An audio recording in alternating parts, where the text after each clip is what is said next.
நல்லா புரிஞ்சுக்கோங்க ஐயா. நம்ம மகான்கள் வழிபாடு நமக்கு தேவை, நான் அதை மறுக்கவே இல்லை. ஆனா மகான்கள் வழிபாட்டுல மூழ்கிட்டு நாம வந்து இறைவனை மறந்துடக்கூடாது. மகான்களே யாரை வணங்குனாங்க?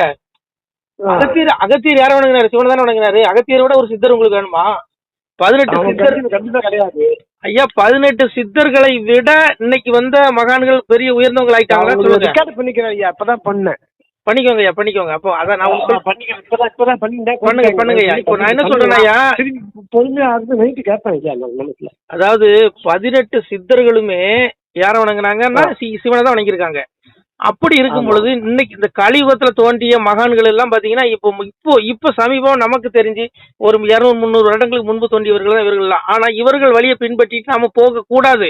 அவர்கள் வணங்குங்க. நான் என்ன சொல்றேன், அவர்கள் வணங்கணும், வேண்டான்னு சொல்லலாம். ஆனா அவங்களே கதின்னு போயிட்டா முக்தி அடைய முடியாது. ஏன்னா பகவான் சொல்றான், அரகரா என்ற சொல்லை கரையேறா பாவி நீசன் அறியவும் மாட்டானல்லோ சிவனே ஐயா சிவசிவா என்ற சொல்லு அவகட நீசருக்கு தெரியவும் மாட்டாதல்லோ சிவனேங்கர். மகாவிஷ்ணு சிவன்ட்ட ஒரு ஏறாரு.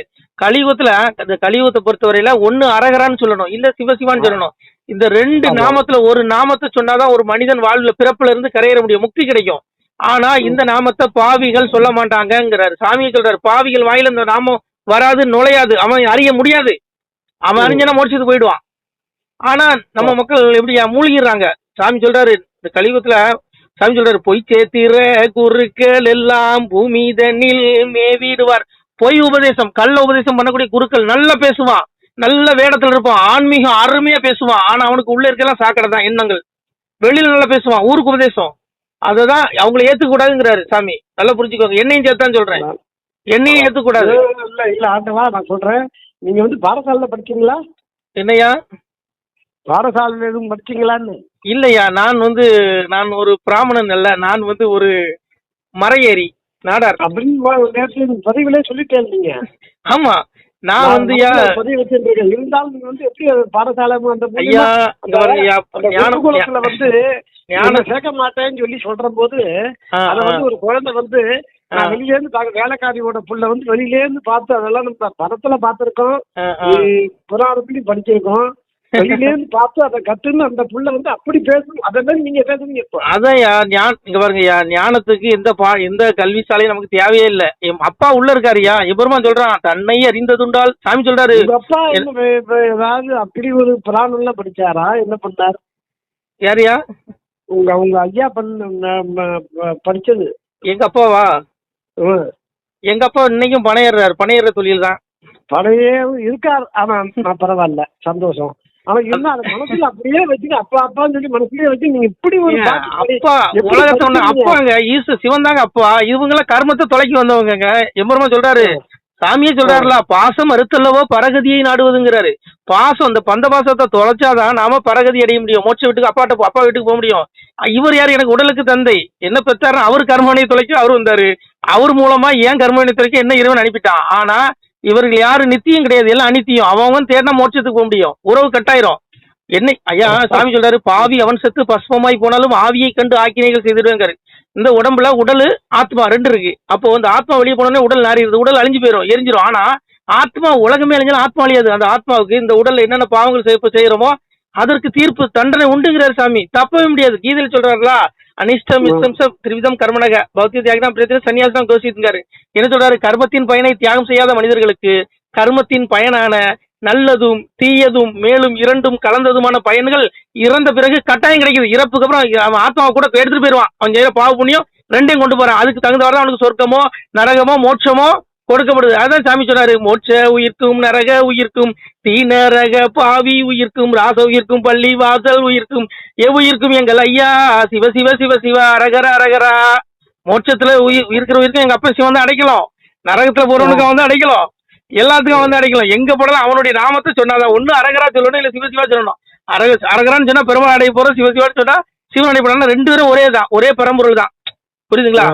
2 ஏகம் ஒரு பரம். அதாவது ஏகம் என்றால் அனைத்தும் ஒரு பரமாத்மா. அதான் சொல்றாரு, ஏகம் ஒரு புறமானதும் இம்மந்த வாயில் சக்தி வளைந்ததும் சக்தியில் சிவம் தோண்டியும் சிவத்தில் சக்தி தோண்டியும் ருத்ர மகேஸ்வரர் தோண்டியும் அண்டமண்டம் தோண்டியும். அதுக்கப்புறம் தான் நம்ம மனுஷ ஜீவராசி வருது. அப்போ இத்தனைக்கும் ஆதி மூலையார் தான் சிவன் தான். அதான் சாமி சொன்னாரு, சிவசிவா நானானோம் நானானோம், சிவசிவா தானானோம் தானானோம், சிவசிவா தந்தே நன்னம் தந்தேனம். எல்லாம் அப்ப அன்ன வஸ்திரம் இந்த உலகத்துல எல்லாம் அவர் தான். அவன் எல்லாம் ஒண்ணுமே இல்லைங்க ஐயா. ஆணுவம் தான் பெண்ணுவம் தான் அப்படிங்கறது நீங்க நல்லா உணர்த்திட்டே. ஐயா. உலகமே சிவன் தாங்க. சாமி சொல்றாருல, அப்ப பரம்பொருள் சொல்றாரு பாருங்க, ஆனானேன் பெண்ணானேன் அடங்காத ஸ்வரூபமானேன், ஆணும் நான் தான் பெண்ணு நான் தாங்க அப்படின்னு சொல்றாரு. கள்ள நானேன் வெள்ள நானேன் என் காரணத்தை அறிவார் இல்லை. நல்லவனும் நான் தான், அயோக்கியனும் நான் தாங்காரு. அவரு சூட்சம் நம்ம அறிய முடியுமா? நல்லவனும் என்ன சொல்றாரு, கள்ள நானேன் வெள்ள நானேன் காரணத்தை அறிவார் இல்லைங்க. நல்லவனும் நான் தான், அயோக்கியனும் நான் தாங்காரு. இப்ப நம்ம யார குற்றவாளின்னு சொல்றது சொல்லுங்க? எல்லாம் அவருடைய சித்தையா. நம்ம இறந்து போயாச்சு அப்படின்னா நம்ம உடம்பு வந்து ஆன்மா வந்து எரிக்காதுன்னு கத்துமா ஆன்மா. ஐயா, ஆன்மாவை எரிக்க முடியாது, தொட முடியாது, உடலதான் எரிக்க முடியும்.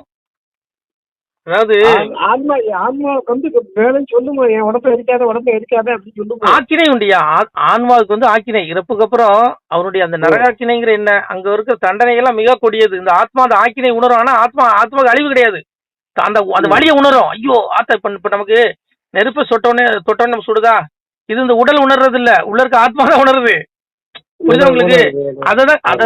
அதான் கீதையில பகவான் சொன்னாரு, இந்த ஜீவன் உடலை விட்டு கிளம்பும் பொழுதோ, உடலில் இருக்கும் பொழுதோ, முக்குணங்களுடன் கூடி இருக்கும் பொழுதோ அறிவிலிகள் அறிவதில்லைங்காரு. அறிவிலிகள் அறிய முடியாது. அவன் என்ன நினைக்கிறான், அவன் இந்த உடல் மட்டும் தான் நினைக்கிறான். உடல் அழிஞ்சிச்சுதான், செத்து போயிடுச்சுதான், எல்லாம் முடிஞ்சதான் நினைச்சுக்கிறான். ஆனா உண்மையிலே இவன் சாப்பிட்ற சாப்பாடை ருசி பாக்குறது இந்த ஆன்மா தான் ருசி பாக்குது, இந்த உடல் கிடையாது. இந்த ஆன்மாவுக்கு தான் வலி வேதனை அது சுகம் எல்லாம் அனுபவிக்கிறது இந்த ஆன்மாவுக்கு தான் கொடுத்துருக்கான், அந்த உடலுக்கு இல்ல. புரியுதுங்களா?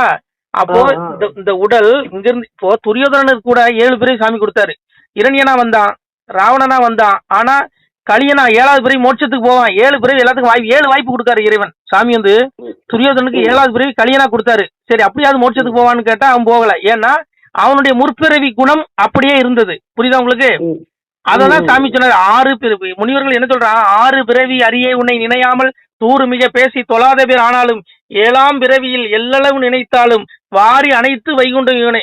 நீங்க 7வது பிறவில 7 வாய்ப்பு கொடுக்குறான். இப்ப 6 பிறவி நீங்க அவனை பெருமாளை திட்டிட்டீங்கன்னு வச்சுக்கோங்க, ஒன்னும் பிரச்சனை இல்லை. 7 வாய்ப்பு கொடுக்குறான். 7வது பிறவில 7 அளவு நினைச்சீங்கன்னா கூட உங்களை கட்டி அணைச்சு என் மகனே வா அப்படின்னு சொல்லி உங்களுக்கு எந்த வீடு கொடுக்குறான், உங்க ஆத்மாவுக்கு நித்திய வீடாகிய வைகுண்ட வீடு கொடுக்குறான். அதான் சாமி சொன்னாரு, பாக்கியம் கொடுப்போம் நாமும் பலனுடன் வாழுவோர்க்கு நோக்கிய கருணையுண்டாம் நோயிலாது இருந்து வாழ்வார், தாக்கிய வாசகத்தின் தன்மை நம்புவோர்க்கு வாக்கிய வைகுண்ட வீடு வந்தவர் வாழ்வார் தாமையினார். வைகுண்ட வீடு எங்க இருக்கு? நம்ம ஆத்மாவுக்கு நிரந்தரமான வீடு. 7 14 உலகங்கள் அழியும், ஆனா சாஸ்வதமாகிய வைகுண்டம் மட்டும் தான் அழியாதுங்கிறார் சாமி. ஏன்னா அந்த வைகுண்டத்துக்கு சூரியன் ஒளி தருவதில்லை, சந்திரன் ஒளி தருவதில்லை. அது என்னுடைய மேலான ஸ்தானம் பரமபதம், அங்கு நானே ஒளியா இருக்கேங்கிறாரு. வைகுண்டத்துல யார் ஒளியா இருக்கா? வைகுண்ட லோகத்துக்கு சூரியன் ஒளி கொடுப்பதில்லை, பூமிக்கு தான் சூரியன் ஒளி கொடுக்குறான். ஆனா வைகுண்டத்துல இறைவனே ஒளியா இருக்கான். விளக்குதா? புரியுதா? ரொம்ப விளக்குது. அந்த 10 தடவை கேட்டாங்க, ரெக்கார்ட் பண்ணிட்டு இருக்கேன். அப்படியே நீங்க இதை கேட்டாலே உங்களுக்கு நம்மளுடைய கர்ம வினை மன்னிக்கப்பட்டு நம்ம மோட்சத்துக்கு வரும். நான் சொன்ன வாசங்கள் எல்லாம் அப்பாவுடைய வார்த்தை. சாமி சொல்றாரு, ஒப்பார் ஒருவர் எழுதார்கள் உலகில் மனுக்கள் தன்னாலே அப்பா நாதன் எழுதி வைத்து அகிலத்திட்டு அம்மா. அப்ப சாமிய சொன்ன வார்த்தை, இறைவன் சொன்ன வார்த்தை. இது என்னுடைய வாசகம் கிடையாது. சாமி அதான் சொன்னாரு, தினமொரு நேரம் எந்தன் திருமொழி அதனை கேட்டால் பனி வெள்ளம் போலே பாவம் பறந்திடும் இசைமை சொன்னோம், கனிமொழி சோதிவாக்கும் கையெழுத்தாதி நோக்கும் துணிவுடன் கேட்டோர் உற்றோர் தொலைத்தனர் பிறவிதானேனாரு. அதாவது அப்பாவுடைய திருவாசகத்தை பகவத்கீதைய நீங்க காதுல கேட்டீங்கனாலே போதும், உங்களுடைய பாவங்கள் மன்னிக்கப்பட்டு மோட்சத்துக்கு போயிருவீங்க. அவ்வளவு இருக்கு. ஆனா நம்மளுக்கு கேட்பானா? கேட்க மாட்டான். வெறும் 24 மணி நேரம் சினிமா பாட்டை கேட்கறான். விளங்குமா? இது உருப்படுமா? இதெல்லாம் உருப்பட போகுதா? அதே மாதிரி நம்ம வந்து எல்லா சித்தர் வழிபாடு வேணும் வேண்டாம்னு சொல்லலாம். ஆனா அப்பா தான் கதி. அப்பாவை மிஞ்சி உலகத்துல எவனும் உயர்ந்தவன் கிடையாது. சிவனை மீறி எவனும் உயர்ந்தவன் கிடையாது. மகான்கள் எல்லாம் அதுக்கு கீழே தான். புரியுதா உங்களுக்கு? அதனால இந்த கலியுகத்துல சாமி சொல்றாரு என்னன்னா, இந்த குருமார்கள் எப்படி பொய் சொல்லுவானா அதை சொல்றாரு. நந்தன் நான் என்பான், நாரணர்கோன் ராமன் என்பான், முன் உதித்த சுவாமிகளுக்கு பின் உதித்து வந்தேன் என்பான், கனலில் இருப்பேன் என்பான், கடலில் நடப்பேன் என்பான். எல்லா பித்தலாட்டம் பண்ணுவானுங்களாம். குரலி வித்த காட்டுறது எல்லா வேலையும் செய்வான். நான் தான் கடவுள் நாராயணனுடைய அவதாரம் சொல்லுவான், சிவனுடைய அவதாரம் சொல்லுவானுங்க. நம்ப கூடாதுங்காரு. இறைவன் சொல்றான். அதான் சாமி அததான் சாமி சொன்னாரு, திருத்தத்துடனே சிவத்தை தேடார்கள், கருத்துடனே பிச்சையது போடாமல் பேய்க்கு கொடுத்திடுவார், அச்சமுடன் திட்டம் அதற்கிடுவார், உண்டாக்கி வைத்த சிவ உட்பொருளை தேடாது கண்டதெல்லாம் தெய்வமென கையெடுப்பார்ன்ட்டாரு. கண்டதெல்லாம் தெய்வமென கும்பிடுவானுங்களாம். இப்படி கும்பிடக்கூடாதுயா, எல்லாத்தையும் வணங்கக்கூடாது, அப்பாவை தான் வணங்கணும். இங்க வணக்கத்துக்குரிய அப்பா மட்டும்தான். அப்பா பெருமாளை கும்பிடு, சிவனை கும்பிடு, தப்பே இல்ல.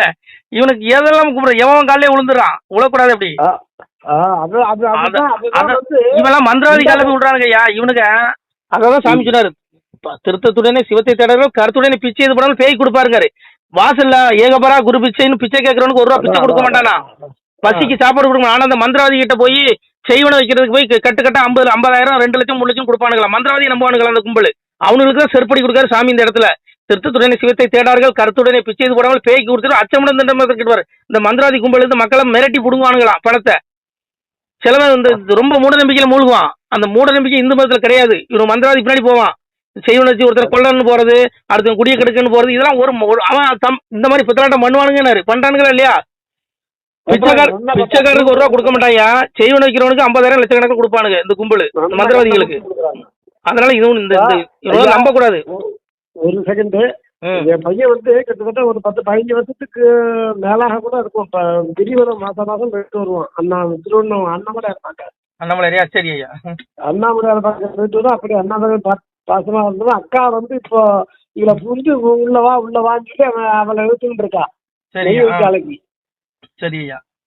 அதுதான் ஐயா, நீங்க எங்க பாருங்க, இது கலியுகத்துல புதுசா உண்டாகுது நிறைய. நீங்க எங்க பாருங்க, உண்டாக்கணும், அவனை விட்டுட்டேன்னா மோட்சம் கிடையாது. மறுபடியும் எனக்கு வந்து ஜென்மா கிடைக்கும். மறுபடியும் இருக்கிற போது திருச்சியில இருந்தேன் 40 வருஷம் திருச்சியில வாழ்ந்தேன். சரி ஐயா. திருச்சியில இருக்கிற போது ஒரே நோண்டி தங்கத்தையே அட்டாளுங்க, மெய் வச்சாலும் ஐயா கொஞ்சம் இருமல் மருந்து சாப்பிடுங்க, இல்ல தண்ணி குடிங்க. இருக்கடியா கொஞ்சம் ஒன்றும் பிரச்சனை பாத்துக்கலாம் ஐயா. அப்புறம் ரொம்ப மூச்சு விடாம நல்லா பேசுறீங்க நீங்க. சரி ஐயா, நீங்க அதாவது நீங்க பரம்பூர்ல மட்டும் தான் ஐயா வணங்கணும். இருக்கடியா ஐயா, கடைசியா சொல்லி முடிச்சுக்கிறேன் ஐயா. பரம்பொருள் மட்டும் தான் வணங்கணும். ஒண்ணு அரகரான்னு சொல்லணும், இவள சிவசிவான்னு சொல்லணும். இந்த 2 நாமத்தை சொல்லாதவன் இவன் எந்த ஜென்மத்துக்கும் மோட்சம் அடைய முடியாது. இது பரம்பொருளே சொல்றான், நான் சொல்லல. புரியுதுங்க? ஒண்ணு அரகரா இல்ல சிவசிவா, 2 வழி இருக்குது நமக்கு. சைவம் வைணவம் எதை வேணாலும் பிடிச்சிக்கலாம். ஏன்னா பெருமாள் சொல்றாரு, எம்பெருமான் சொல்றான், எவர் விருந்து மணியம் பண்ண வேண்டும் என்றாலும் எந்த முக்கால் அடிக்குள் தானே சிவனேங்க. இந்த பூமி பெருமாளுடைய பாதத்துக்கு 3/4 அடி தான். எவன் இங்க ராஜா மந்திரி நான் பிஎம் சிஎம் சொல்றதெல்லாம் நீங்க பெருமாளுடைய பாதத்துக்கு கீழே தான். சரியா? அங்க யாரும் உயர்ந்தவன் கிடையாது. உயர்ந்தவன் அப்பா ஒருத்தன் தான். ஐயா சூப்பர் ஐயா.